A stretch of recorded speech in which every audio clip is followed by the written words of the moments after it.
चलिए बच्चों, आज हम नमक का दोरोगा पार्ट नंबर 2 के बारे में पढ़ेंगे, जो मुंशी प्रेमचंद द्वारा लिखित है। मुंशी प्रेमचंद का जो जन्म है वो वाराणसी में हुआ था, उत्तर प्रदेश वाराणसी में लम्ही नामक गांव में। ये जो थे ये सब इंस्पेक्टर के पद पर रह चुके थे और ये काशी विश्वविद्यालय में या काशी विद्यापीठ में ये अध्यापक भी रह चुके थे। इनका जो साहित्यिक पत्र है हंस, ये बहुत ही फेमस था, बहुत ही वो टाइम पे प्रचलित था। अब मुंशी प्रेमचंद की जो कहानियाँ हैं वो लोगों के जीवन से जुड़ी, ग्रामीण विस्तार से जुड़ी, एक तरीके का गरीबी से जुड़ी और एक तरीके का समाज के प्रति व्यंग्यात्मक इनका होता है। तो इनके जो कृतियाँ हैं गोदान, निर्मला, गबन, सेवा सदन, कर्मभूमि, रंगभूमि आदि इनके प्रमुख उपन्यास हैं। इसके अलावा ठाकुर का कुआं, जोखू, बहुत सारे इनके और भी कृतियाँ हैं। अब हम शॉर्ट में ये जो पाठ है उसके बारे में थोड़ा सा समझ लेंगे, बाकी इसको हम अगले पार्ट में अगले टाइम पढ़ लेंगे लाइन टू लाइन। अभी मैं आपको एक संक्षिप्त में इसको समझा देता हूँ। इसमें मेन 2 पात्र हैं, पहला है वंशीधर और दूसरा है अलोपुद्दीन। वंशीधर कहानी के प्रारंभ में ये होता है कि वंशीधर के जो माता पिता होते हैं वो इसको बोलते हैं कि बेटा तू जब भी कभी भी नौकरी करने जाना तो वहाँ पे सिर्फ आप सैलरी पे या आपकी जो पगार है उस पर ध्यान मत देना, उसके अलावा आप ऊपरी पगार पर ध्यान देना, क्योंकि सैलरी से आपका घर चल सकता है लेकिन आपकी जो इच्छाएं हैं, जो सपने हैं वो ऊपरी कमाई से ही पूरी हो सकती है। मतलब एक तरीके का करप्शन करने के लिए या गलत काम करने के लिए उसके माँ बाप सीख देते हैं। लेकिन जैसे जैसे कहानी आगे बढ़ती है वैसे वैसे जो वंशीधर हैं उनको नौकरी मिलती है नमक का दरोगा की। और एक बार ये अपनी ड्यूटी करते रहते हैं तो एक बार क्या होता है कि रात को 12-1 बजे का समय होता है तो इनकी एक अचानक आँख खुलती है। आँख खुलने के बाद ये देखते हैं कि कुछ गाड़ियाँ चल रही है, बाजू में फैक्ट्री है, वहाँ से कुछ गाड़ियाँ चल रही हैं, चहल पहल है। तो ये उठ कर गए और वहाँ पर देखा तो सब नमक गाड़ी में भर के ले जाया जा रहा है चोरी से। फिर इन्होंने उस गाड़ी को रुकवाया। गाड़ी को रुकवाने के बाद जो मालिक हैं उनको बुलाया। तो मालिक, वो फैक्ट्री के मालिक जो थे उनका नाम था अलोपुद्दीन। ये बहुत ही ईमानदार और प्रभुत्व वाले व्यक्ति थे, मतलब एक तरीके से दादागिरी करते थे, ये समझ सकते हैं। तो अब इसके बाद ये हुआ कि इन्होंने, जो अलोपुद्दीन था, उन्होंने पहले तो अपना परिचय दिया कि भाई मैं ये हूँ, मेरे पास ये पावर है, मैं इतना अमीर हूँ।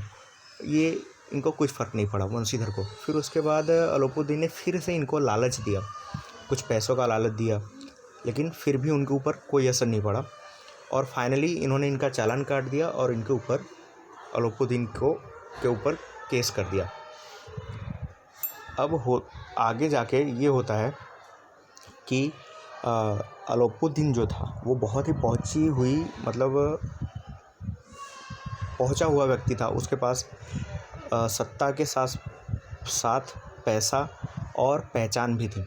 तो इसने जो वकील था, वकील को ख़रीद लिया और फाइनली लास्ट में ये हुआ कि ये इतने चार्जेस होने के बाद भी ये छूट जाता है।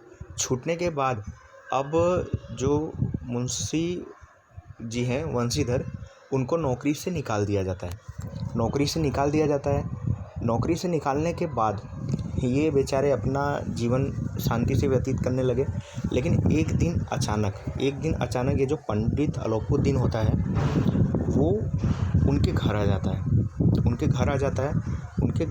आने के बाद वंशीधर चौंक जाते हैं कि ये व्यक्ति मेरे यहाँ पे क्यों आया, क्या मुझे फिर से कोई लालच देने आया या कोई प्रलोभन देने आया। तो अलोपुद्दीन बोलता है कि नहीं, मैं ऐसा कुछ करने नहीं आया हूँ।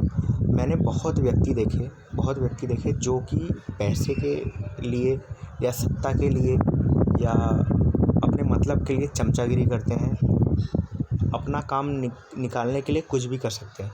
लेकिन मैंने ऐसा पहला व्यक्ति देखा जिसने इतना होने के बाद भी वो अडिग ही रहा।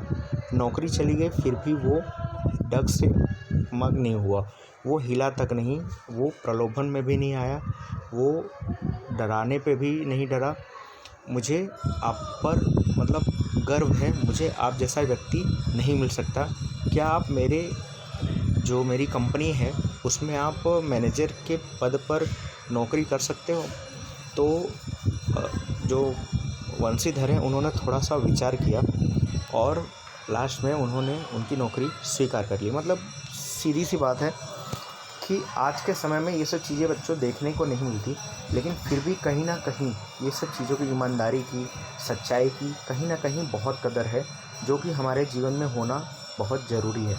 और अगर ये चीज़ें नहीं होती तो इंसान की पहचान नहीं होती, बाहरी पहचान हो जाती है, लेकिन वो अंदर ही अंदर उसका जो व्यक्तित्व होता है वो खुद से कभी सेटिस्फाइड नहीं हो सकता। तो इस तरीके का इन्होंने जो वंशीधर थे वो अडिग रहे अपने काम पे, और उनकी ये अडिगता देखकर, ये सच्चाई देखकर, ये कर्मनिष्ठा देखकर आखिर जो झूठ था या दादागिरी थी, पैसे का घमंड था, इतना पैसा वाला व्यक्ति था, वो भी इनके आगे आके नतमस्तक हो गया। ठीक है बच्चों, अब इसके बारे में मैं आपको ये सब पिक्चर्स भेज देता हूँ, पूरा पार्ट भेज देता हूँ, आप इसको एक बार पढ़िए। आगे के वीडियो में हम लाइन टू लाइन इसको पढ़ के एक बार समझ लेंगे। ठीक है, thank you, thanks a lot.